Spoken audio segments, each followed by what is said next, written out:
아버지와 그리스도 예수 우리 주께로부터 은혜와 긍휼과 평강이 너희에게 있을지어다. 아멘. 아멘. 주님이 주시는 평강, 은혜를 경험하는 이 시간 되기를 간절히 바랍니다. 오늘 감 잡으셨습니까? 오늘 감사의 그런 특별한 순서를 가졌는데요. 제 찬양을 들으면서 감사할 게 하나 더 생겼어요. 우리 교회는 찬양이 넘치고 또 아름답게 찬양하는 사람들이 많은 교회라고 생각이 듭니다. 매일 새벽에 찬양 지도하시는 우리 집사님들, 장로님들, 또 이렇게 경배와 찬양을 해주시는 우리 장로님, 집사님들, 이렇게 그래서 우리 교회가 찬양이 끊이지 않고 많은 사람들이 각각 있는 곳에서 함께 찬양하는 그런 교회가 되기를 간절히 바랍니다. 오늘은 모세 광야로 가다라는 제목으로 말씀을 나누고자 합니다.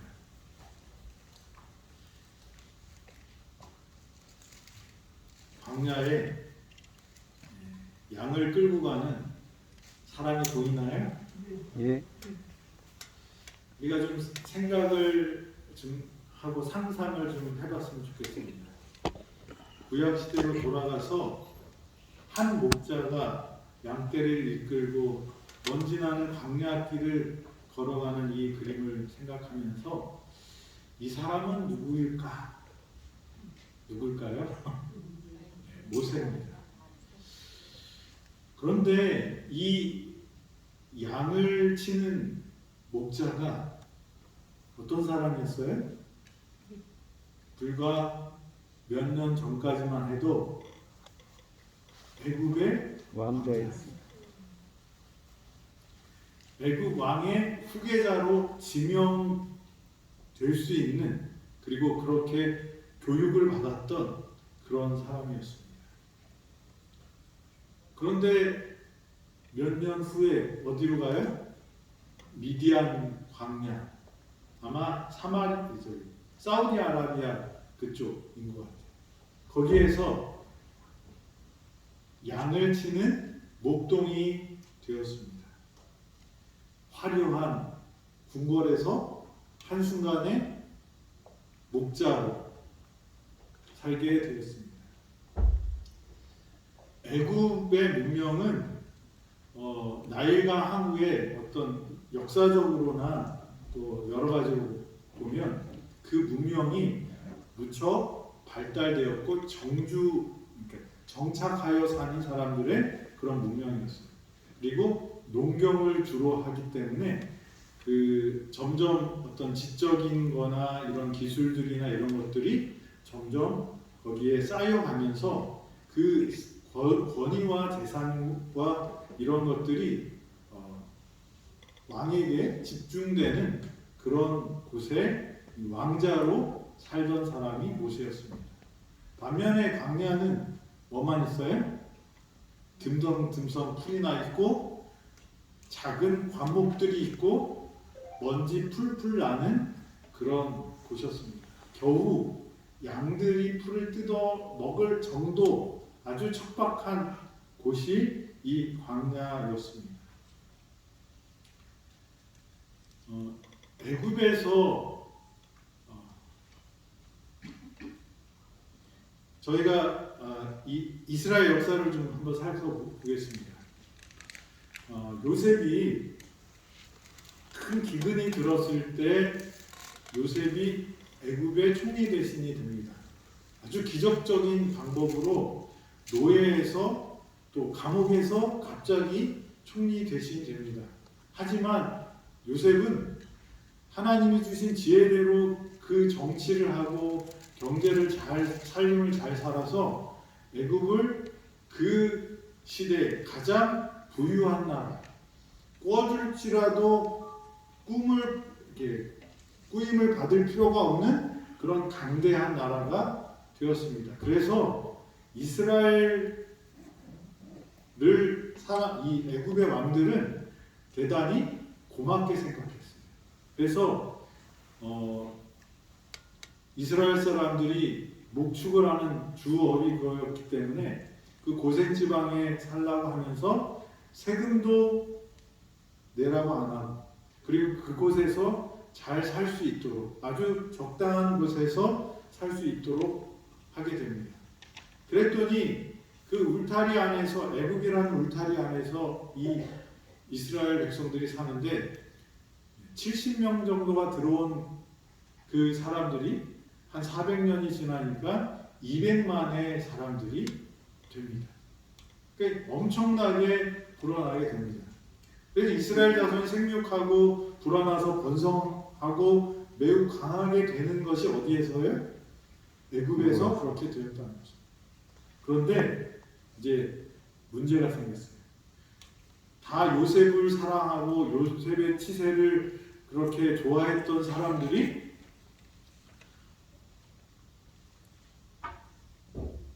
그 왕이 세월이 지나가면서 요셉을 이해하지 못하게 되고, 그래서 이 요셉을 알지 못하는 새 왕이 나타났습니다.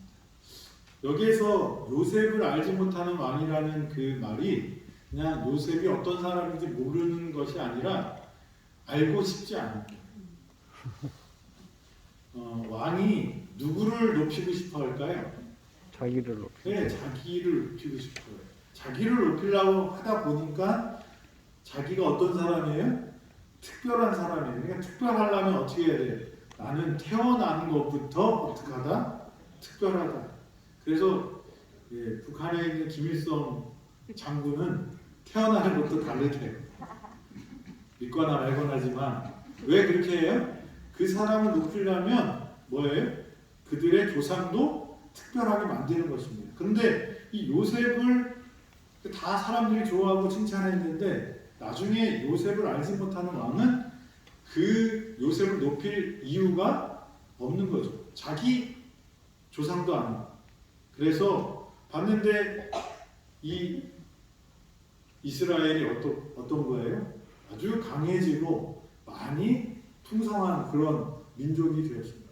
그래서 걱정을 합니다. 얘네들이 다른 데서 누가 쳐들어왔을 때 뒤에서 손잡고 우리를 치면 우리가 당할 수 있다. 그래서 그걸 해결하기 위해서 어떻게 합니까? 고생을 시키는 거예요. 삶을 아주 척박하게 만듭니다. 그런데도 어떻게 해요? 생육하고 번성합니다. 그랬더니 이 애굽의 왕이 바로가 뭘 명령합니까? 누구를 다 죽여라? 아기가 태어나면 아들은 죽이고 여자애들은 살리라.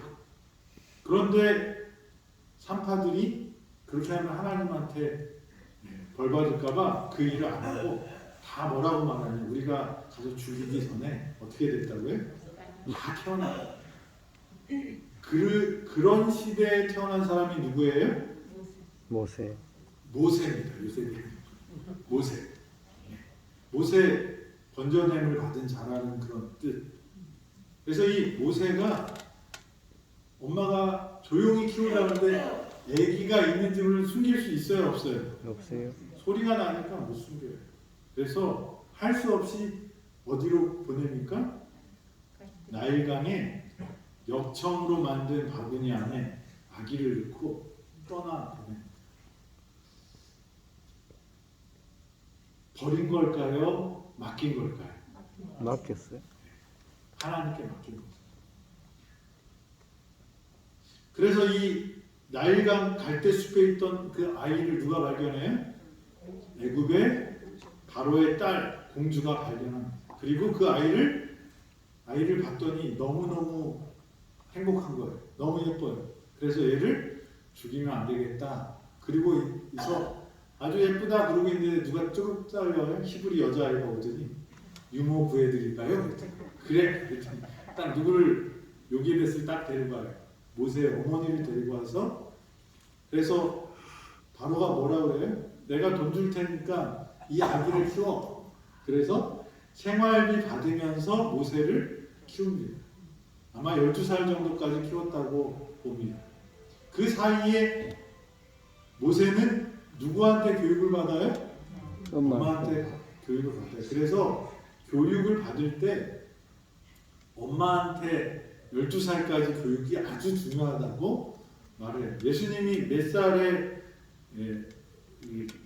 그 성전에서 토론을 했죠? 12살 정도 됐을 때 그렇죠. 그래서 지금 우리 나이로 하면 6학년 정도. 그래서 그때까지는 그 아이를 엄마가 잘 키우는 게 중요하다고 그렇게 말씀하십니다. 그래서 거기서 이렇게 받고 나서 12살이 된다면 어디로 들어갑니까? 이제 바로의 궁전에 들어갑니다. 바로의 궁전에 들어갔을 때 그 궁전은 어땠을까요? 의리의리했겠죠. 네. 어디 요새 뭐 유튜브 하는 사람들이 돈 자랑하는 그런 것들 보면 수도꼭지도 금으로 만들어 놓고 뭐 별의별 돈 자랑을 하는 사람들이 있습니다. 뭐 이 마약 그 깽단들은 권총도 뭐로 만들어요? 금으로 권총, 이 소총 이런 것들을 금으로 만들어 놓고 그렇게 돈 자랑을 하는. 근데 그렇게 할 수 있는 데가 어디였어요? 애굽이었어요. 애굽의 궁전에서 모세는 어떤 교육을 받았을까요? 그 당시 애굽은 모든 문명의 최고의 곳이었습니다. 그곳에서 모세가 어떤 사람으로 키우려고 했을까요? 바로의 딸은 왕으로. 왕이 되도록 교육했습니다. 뭘 배워야 될까요? 왕이 되려면 경제를 알아야죠. 경제 공부했을 거예요. 정치 알아야죠. 정치 공부했을 거예요. 그러면 사람의 이해가 없으면 그것이 될까요? 인문학도 공부했을 거예요. 그가 최고의 선생님들에게 최고의 교육을 몇 살까지 받습니까? 40세까지 받습니다. 그래서 이 모세는 애굽에서 가장 훌륭한 학생이었고 또 기술을 잘 배웠어요. 사람 죽이는 것도 배웠을까요? 안 배웠을까요? 배웠죠. 한 번 쳤더니 그냥 죽어. 배운 거 맞아요. 군사, 정치, 경제, 인문, 사회, 과학 이런 모든 것들을 모세는 잘 배운 훌륭한 학생이었어요. 이스라엘 백성이 이 애굽을 떠나서 가나안에 가야 된다는 약속을 모세는 알았어요. 누구한테 배웠어요? 엄마한테 배웠어요. 그래서 이 모세는 내가 애굽의 왕이 되기보다는 이스라엘 사람들의 구원자가 되어야겠다는 생각을 갖고 있었어요. 엄마의 교육에 관한. 그런데 모세가 생각하는 것은 뭐예요?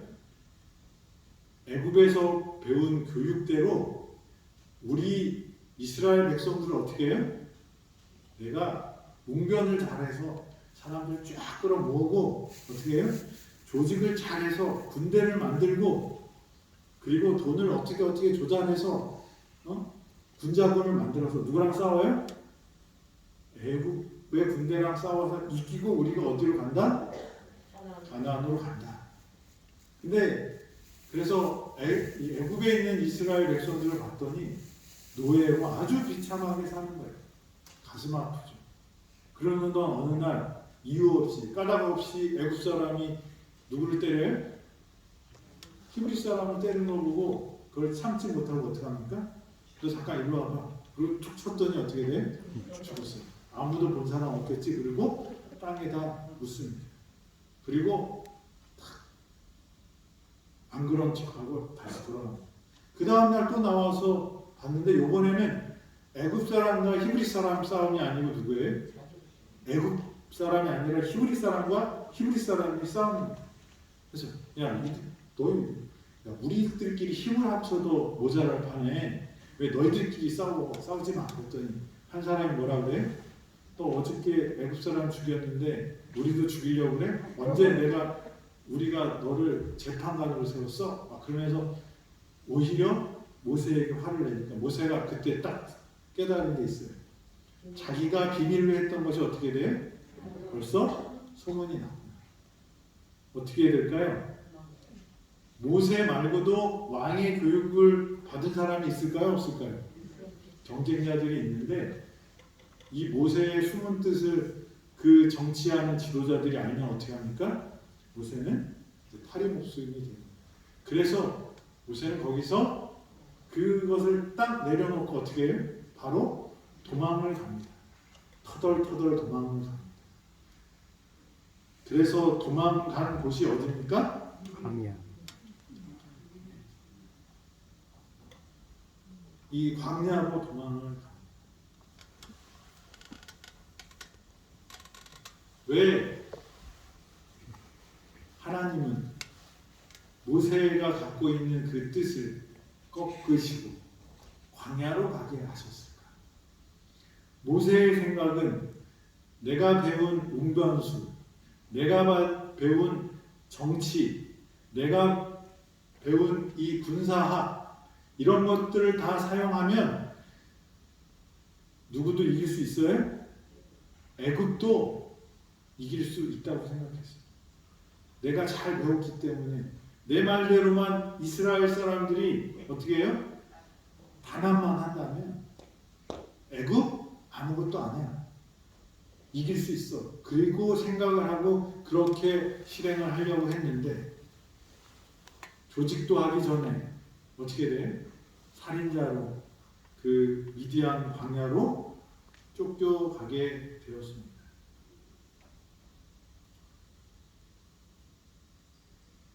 모세는 왜 광야로 가게 됐을까요? 우리는 왜 광야로 갈까요? 첫째는 우리의 부족함이 있기 때문입니다.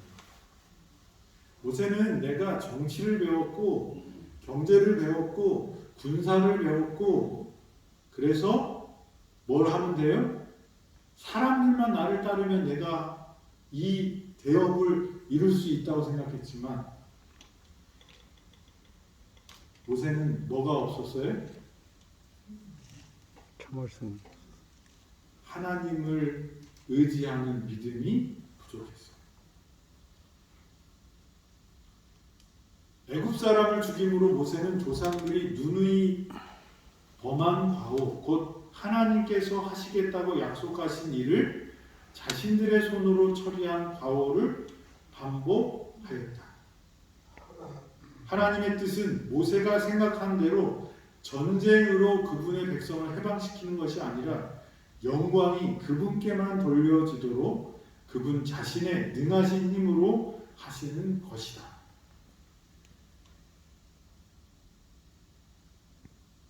조상들이 실수한 게 뭘까요? 우리 아브라함이 어떻게 합니까? 하나님의 보호하심을 믿지 못하고 자기의 부인을 누이라고 말하고 있습니다. 하나님의 약속을 믿지 못하고 누굴 취해요? 하갈을 취해서 이스마엘이 태어나게 됩니다. 이삭도 똑같은 일을 범합니다. 약속한 일들을 자신의 힘으로 하겠다고 생각했을 때 그들은 실수했어요. 마찬가지로 모세도 내 능력으로, 내가 배운 교육으로, 내가 가지고 있는 이 지식으로 하나님의 일을 하겠다고 생각했을 때 그는 넘어집니다. 하나님의 일은 누가 하셔야 돼? 하나님. 하나님께 순종하는 사람을 통해서 하나님께서 하시는 것입니다. 그래서 이 모세는 자기가 부족한 것이 없다고 생각했을 때 뭐예요? 내가 무엇인가 할 수 있다고 생각했을 그때 넘어지고 그는 광야로 쫓겨가게 되는 것입니다. 그는 아브라함과 야곱이 배운 동일한 믿음의 교훈, 하나님의 약속의 성취를 위하여는 인간의 힘이나 지혜를 의지하지 말고 그분의 능력에 의지할 것을 배워야 했다.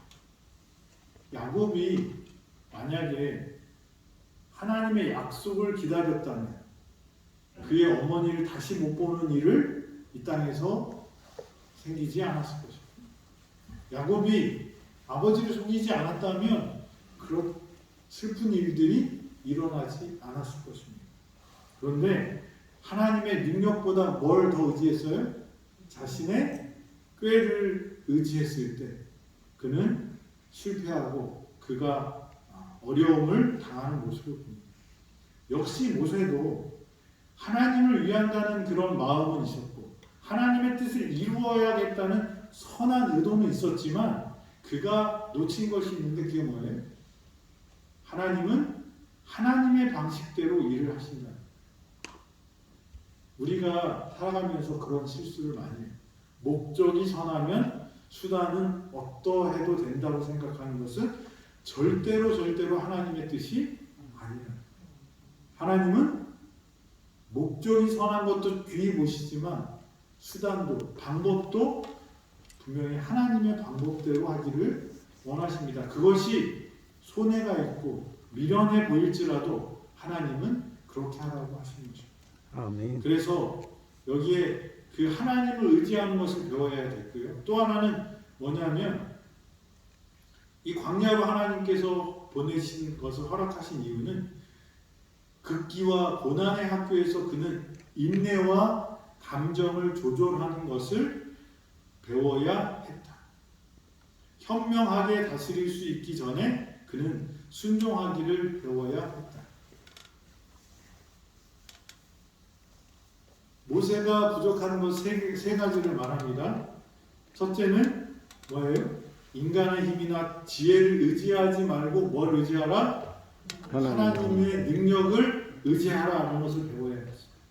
두 번째는 감정적으로 사는 게 아니라 인내와 감정을 조절하는 것을 배워야 했습니다. 세 번째는 뭐예요?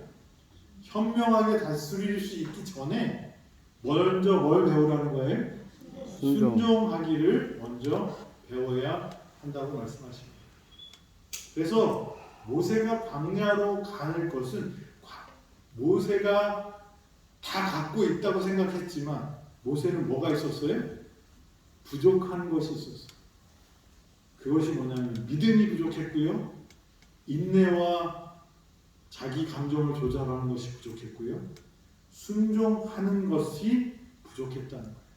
그래서 그는 광야에 가게 된다고 말하고 있습니다. 그래서 모세는 이 광야에서 공부를 하게 됩니다. 몇 년 동안 했을까요? 40년. 광야에서 40년. 여기 병원이 생긴 게 20년밖에 안 되기 때문에 딱 반대죠. 그런데 환자로 들어오셔서 여기서 20년 계신 분 계시나요? 한 10년 정도는 계신 분이 계시는 것 같은데 20년까지 넘는 것 같아요. 인생에 있어서 하나님께서 이렇게 긴 시간, 그죠? 그 긴 시간을 광야에서 그대로 두게 하십니다. 그러니까 우리가 생각하는 시간과 하나님의 시간은 다른 것 같아요. 우리는 우리가 지금 이렇게 되기를 원하고 간절히 기도하지만 그 기도가 응답이 안 될 때가 있어요. 그런데 그것은 응답이 안 되는 게 아니라 뭐예요? 하나님께서 때를 기다리시는 거예요. 하나님의 방식대로 되기를 하나님은 기다리시는 거예요. 모세는 광야에서 철저히 포기합니다. 그래서 모세를 부르실 때 모세가 하나님께 대답하는 말이 뭐예요? 내가 바로에게 못 가겠습니다. 그랬더니 왜 못 가는데? 그랬더니 뭐라고 해요? 제가 말할 줄 몰라요. 웅변하던 사람이 나중에 40년 동안 뭐 맨날 누구만 쫓아다녔어요? 양들 양 엉덩이 툭툭 치면서 양똥 밟으면서 그 먼지 마시면서 양 뒷공문이 쫓아다녔어요. 그러니까 거기에서 뭐 할 사람도 없어요? 자기 지식을 자랑할 사람도 없고 자기 말 잘하는 거 자랑할 것도 없고 그냥 뭐예요? 조용히 입 벌리면 뭐가 들어가요? 뭔지 먼지나 들어가요. 그래서 입 다물고 다닙니다. 근데 거기서 모세는 하나님을 공부하게 됩니다. 모세에게 필요한 것 뭐였냐면 돌보는 습관. 자기를 잊어버리고 동정과 부드러운 염려로 양떼를 돌보는 습관이 개발되므로 자비심이 있고 오래 참는 이스라엘의 목자가 되도록 그를 준비시킬 것입니다. 하나님이 모세를 광야로 보내신 것은 이스라엘 백성의 지도자로 세우기 위한 가장 중요한 덕목 중에 하나가 뭐예요? 돌보는 습관이에요. 그래서 인간의 수련이나 수양이 줄 수 있는 어떤 이점도 이 광야에서 경험한 것을 대신할 수 없습니다. 여러분들이 생각대로 안 되는 일이 많죠. 어렸을 때는 생각대로 다 될 줄 알고 막 덤볐다가 시간이 지날수록 세상은 만만한 게 아니라는 것을 느꼈다가 세상은 내 마음대로 되지 않는 것이 더 많다는 것을 느끼다가 이제는 내가 점점 세상에 휩쓸려 다니는 작은 먼지같이 느껴지는 그런 순간들이 오잖아요. 그런데 이 모세도 그랬다. 모세는 이스라엘 백성들을 멋있게 영웅으로 등장해서 이스라엘 백성을 탁 규합해서 어떻게 해요? 바로에게 한 방 탁 치고 그 다음에 이스라엘 백성을 끌고 가나안으로 약속의 땅으로 자기가 끌어갈 수 있다고 믿었어요. 그런데 그렇게 하는 그런 것으로 이스라엘 백성은 이끌어지지 않는 것을 하나님은 아시고 뭘 공부하라고 그러십니까? 돌보는 습관. 양이 말을 잘 듣는다고 그러지만 고집도 엄청 세대요. 목자의 소리를 들을 줄도 알지만 한번 지가 이렇게 되면 그냥 가다가 덤불 속에 뿔 걸리고 양은 이렇게 가다가 언덕에서 부르면 이렇게 발이 한번 들리잖아요. 자기 스스로 일어날 수도 없는 그런 짐승인데도 거기 가면 굴러 떨어질 것 같으니까 가지 말라고 그러는데 어떻게 해요? 앞에서 한 마리가 가면 그냥 앞에 너 가니까 나도 간다고 그냥 막 쫓아가다가 굴러 떨어지고 그런 게 양이라는 그 양들 답답한 양들을 키우면서 모세는 뭘 공부해요? 동정과 부드러운 염려로 돌봐야 되는데 누구다? 양떼다. 그전에는 뭐였어요? 죽이고 힘으로 제압해서 자기의 힘을 과시함으로 사람들을 끌 수 있다고 했는데 광야에서 배운 것은 뭐예요? 섬기는 리더십을 배우게 됩니다. 그래서 이 광야에서 양을 키우면서 그렇게 됐고요. 또 그 양을 키우면서 한 일이 또 하나 있습니다.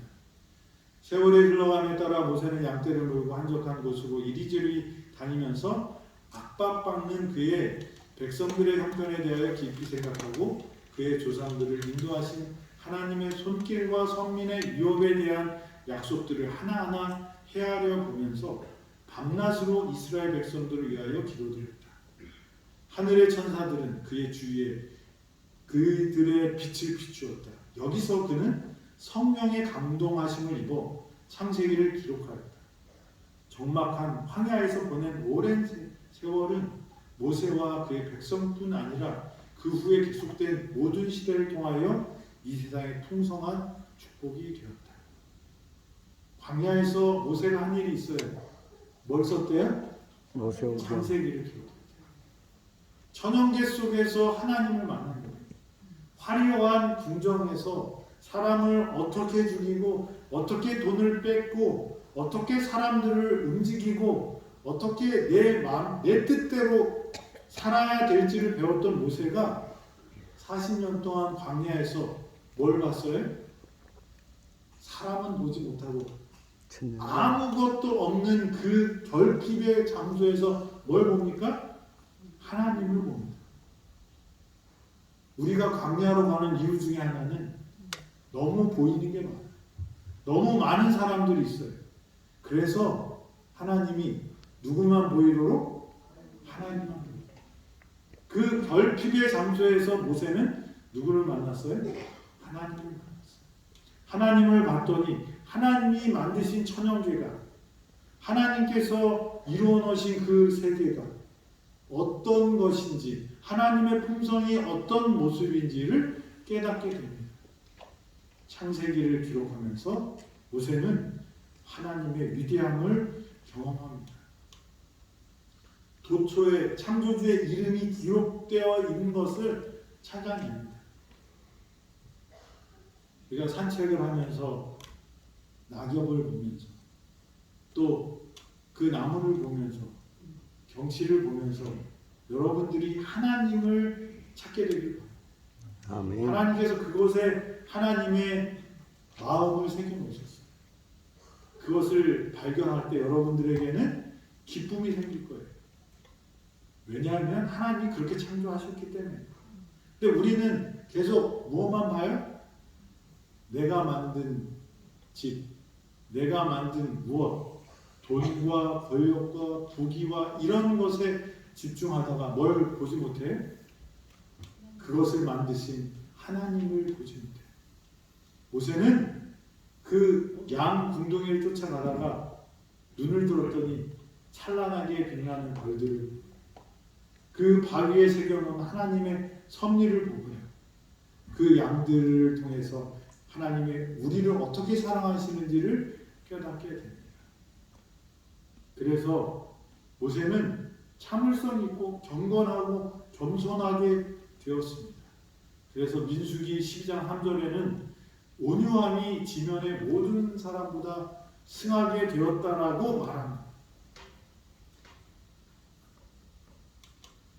저와 여러분들이 이 모세의 경험을 하게 되길 바랍니다. 아멘. 여러분들이 원하든지 원하지 않든지 간에 광야로 쫓겨가는 경험이 있을 거예요. 광야에 가서 서 있는 그 경험이 있을 것입니다. 여기에 오신 것이 혹시 그 광야를 경험하고 있을지 모르겠습니다. 그런데 그 광야는 아무것도 없고 아무도 볼 수 없고 아무것도 없는 곳이 아니라 누가 계시는 곳이에요? 하나님. 하나님이 나와 이야기하고 싶다고 우리를 부르신 곳이에요. 아멘. 아무도 없을 때 누구랑 만나셔야 돼요? 하나님을 만나시게 되길 바랍니다. 모세는 그곳에서 누굴 만납니까? 하나님을 만나게 됩니다. 모세가 또 창세기만 쓴 것이 아니라 뭘 썼어요? 모세오경. 예, 그는 창세기와 아울러 욥기를 기록하였다. 욥기는 어떤 책이었을까요? 여기 세 번역에 보니까 여기 이 여자가 남자한테 머리를 빡빡 밀고 제에 앉아갖고 이 막 긁고 있는 이 남자한테 얘기합니다. 이래도 당신이 여전히 신실하게 하나님을 믿겠습니까? 차라리 하나님을 저주하고 죽어버려요. 그랬더니 욥은 뭐라고 해요? 당신까지도 어리석은 여자들처럼 말하는 무려 우리가 누리는 복은 하나님께로부터 받았는데 어찌 재앙이라고 해서 못 받는다 하겠어. 욥의 믿음은 참으로 대단한 것입니다. 욥은 까닭 없이 뭐 했어요? 고난을 받았어요. 누구 때문에? 마귀 때문에. 마귀가 하나님 까닭 없이 어떻게 하나님을 사랑하겠습니까? 근데 욥은 안 그래. 아니, 그거 저기 뭐야 자녀들 없어지면 하나님 욕할 거예요. 아니야. 그래서 그런 여러 재난이 마귀 때문에 생기는데 그 중에도 끝까지 욥은 하나님을 믿게 됩니다. 그래서 욥은 이렇게 말합니다. 주신 이도 여호와시오 거두신 이도 여호와시니 여호와의 이름이 찬송을 받으실지어다. 이 모든 일에 욥은 범죄하지 아니하고 하나님을 향하여 원망하지 아니하니라. 욥은 그 고난 중에서 어떻게 합니까? 하나님을 찬양합니다. 그리고 하나님을 원망하지 않아요. 그것을 모세가 어디서 썼어요? 광야에서 썼어요. 모세가 욥을 통해서 하나님을 만나게 됩니다. 그래서 모세는 나중에 뭐라고 말해요? 내 이름이 하늘 생명체에서 지워질지라도 누구를 용서해달라고요? 이스라엘 백성들을 용서해달라. 하나님의 마음을 품은 그런 지도자가 되었습니다. 야고보서 5장 11절에는 인내하는 자를 우리가 복되다 하나니 너희가 욥의 인내를 들었고 주께서 주신 결말을 보았거니와 주는 가장 자비하시고 긍휼히 여기시는 이십니다. 욥의 인내를 광야에서 모세는 배우게 됩니다. 저와 여러분들이 광야에 가게 되었을 때 모세를 생각하시고 욥을 생각할 수 있는 사람이 되길 바랍니다. 아멘. 그 인내가 어떻게 한다고요? 우리의 결말을 결정 지어준다고 말합니다.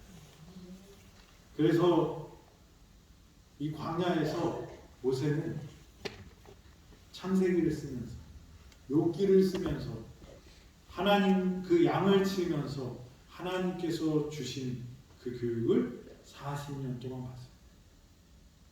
애굽에서 40년 교육받았어요. 광야에서 40년 하나님께 광야 학교에서 교육을 받았어요. 그때 이제 하나님께서 나타났습니다.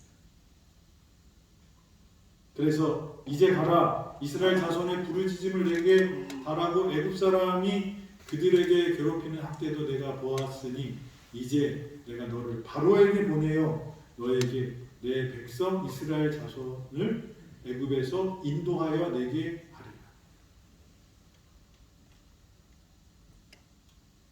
광야 학교에서 쓴맛 단맛을 경험합니다. 우리가 생각했던 믿었던 모든 것들 다 내려놓고 모세는 뭐만 쳐다봐요? 하나님만 바라보고 하나님만 믿게 돼요. 다른 것들을 다 내려놨어요. 어느 정도 내려놓냐면 자기의 모국어도 잃어버릴 정도로. 그래서 자기가 말 못하니까 누구를 데리고 가요? 형 아론을 데리고 가요. 그런 사람입니다.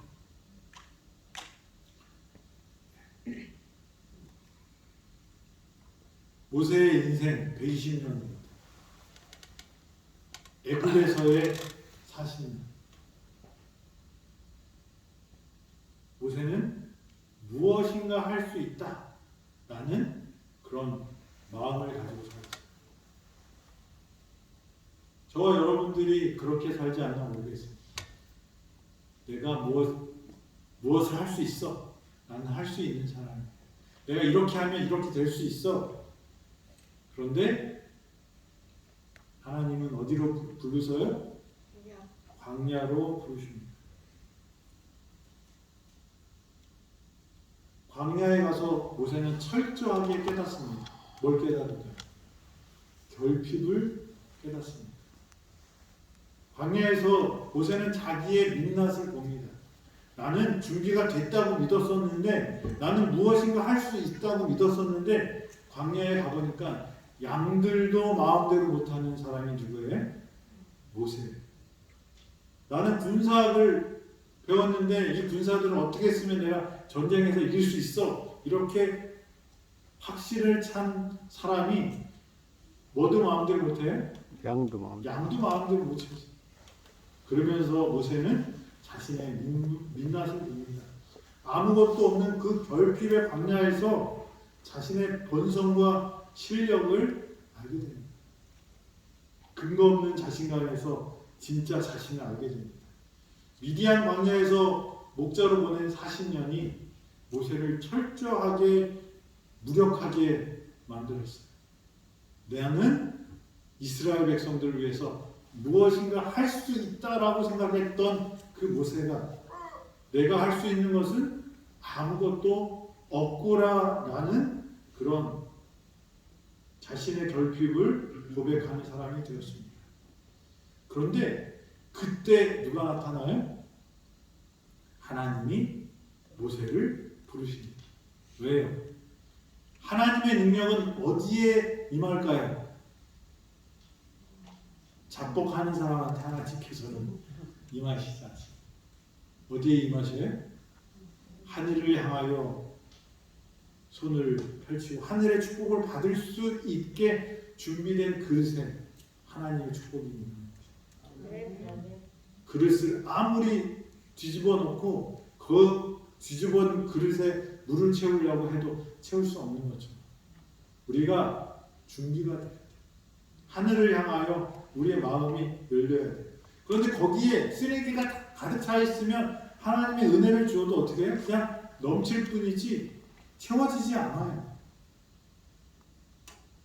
결국은 그릇을 어떻게 해야 돼요? 비워야 돼요. 그래서 이 광야에서 모세는 다 비우는 사람이 됐어요. 군사학도 잊어버리고 정치도 잊어버리고 경제도 잊어버리고 어떻게 해요? 오직 하나님만 바라보고 광야에 왔을 때 여러분들이 해야 될 것 딱 한 가지.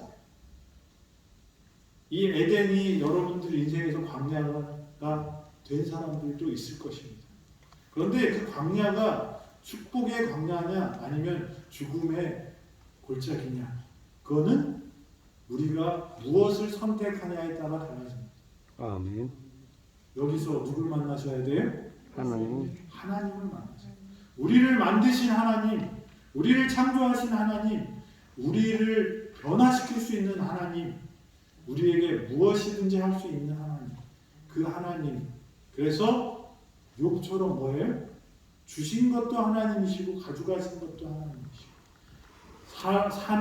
사나 죽으나 다 하나님의 뜻이 이루어질 것이라는, 합력하여 선을 이루시는 하나님을 믿는 그 믿음을 갖게 되기를 바랍니다. 아멘. 그때 하나님께서는 모세를 부르십니다. 그래서 떨기나무 앞에서 하나님을 모세가 만나게 됩니다. 그런데 거기에서 모세는 변합니다. 나는 아무것도 할 수 없어요. 하나님 그렇게 말하지만 하나님이 뭐라고 말씀하셔요? 너는 모든 것을 할 수 있어. 그전에는 내가 할게요 라고, 난 할 수 있어요 라고 손 들고 나갔었는데 어떻게 해요?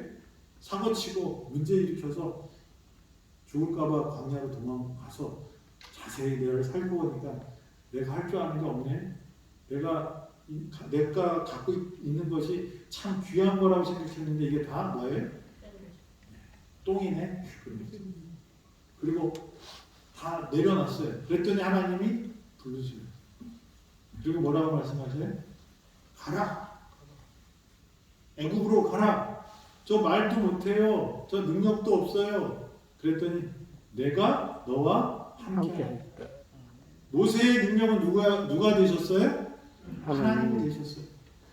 모세가 something, 무엇인가 할 수 있다고 생각했을 때 그는 착각하고 있었어요. 그래서 광야에서 그는 nothing, 아무것도 아닌 것이라는 것을 깨닫게 됩니다. 그때 하나님이 부르셔서 너는 모든 것을 할 수 있어 라고 말씀하십니다. 왜일까요?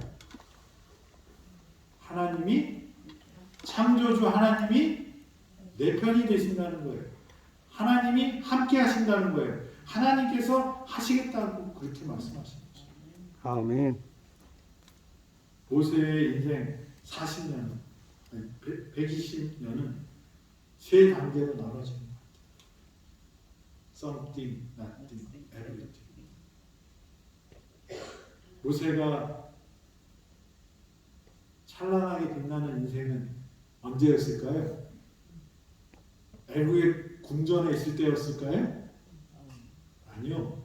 이스라엘 백성들을 이끌고 광야를 가면서 하나님의 뜻대로 그 일들을 할 때 모세는 가장 행복했고 가장 아름다웠고 가장 하나님께 영광스러운 존재였을 것입니다. 여기 80세 넘으신 분들도 계시지만 모세는 그의 인생이 황금기가 언제였어요? 80세 이상이었어요. 우리에게도 희망이 있습니다. 80세가 넘어도 everything 모든 것을 할 수 있게 하는 하나님이 계시다면 우리는 그렇게 될 것입니다. 아멘. 저와 여러분들이 하나님의 이런 뜻을 이루는 사람들이 되길 간절히 바라면서 말씀 드리겠습니다. 아멘.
주님의 은혜를 간구합니다.